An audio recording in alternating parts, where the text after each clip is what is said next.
Today we will see about Galileo's law of odd numbers.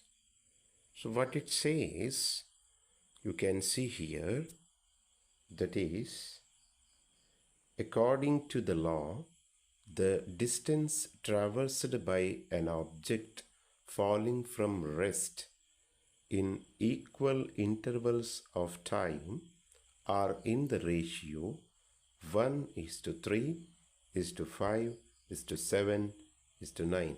That means it will be in the ratio of odd numbers.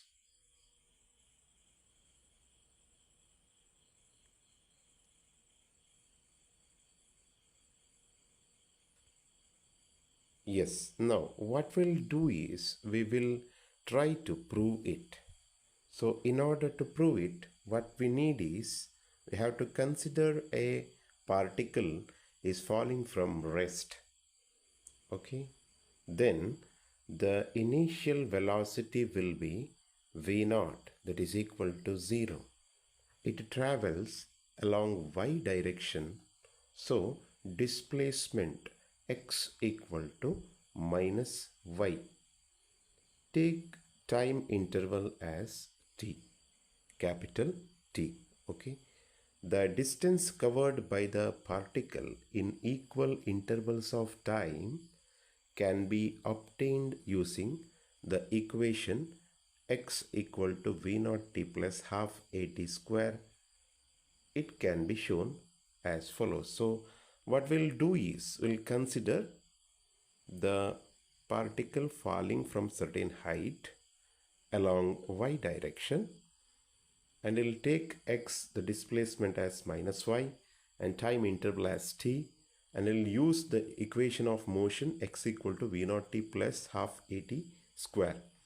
So how to prove it? Let us see. So by using that equation, so clearly we can see here, first I considered y1, the distance traveled in time, that is equal to capital T, is equal to half gt square, because you know the equation x equal to v naught t plus half at square, where v naught is 0.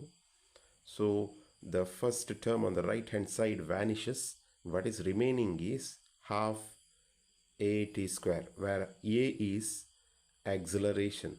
So here it is falling from certain height, that is why this a is nothing but g, that is acceleration due to gravity.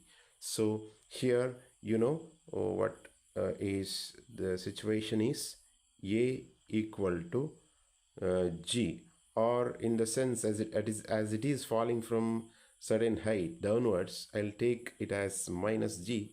Also we have considered x equal to minus y. So what we'll get is, in the next screen you can see it, that is yes, here you can observe y1 is equal to half gt square. Okay, so next, when time equal to 2t, the next time after a lapse of time capital T, it will be 2t. So y2 will be half g 2t whole square.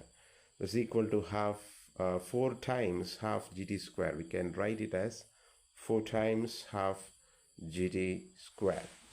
So that is equal to 4 times y1, right? 4 times y1. Yes.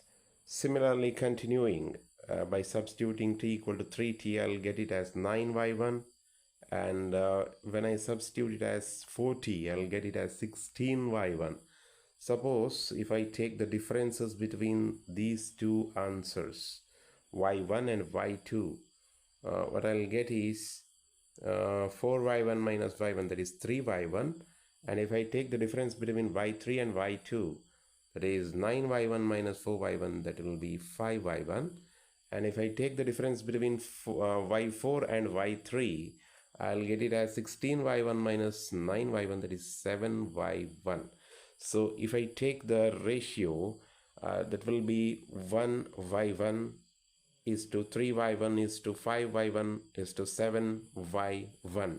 So y1 is common, so I can cancel it. So finally I'll get the ratio, as you know, that is said here, 1 is to 3 is to 5 is to 7 is to 9, like that. It is the ratio of successive odd numbers. This is what you call as Galileo's law of odd numbers. Thank you.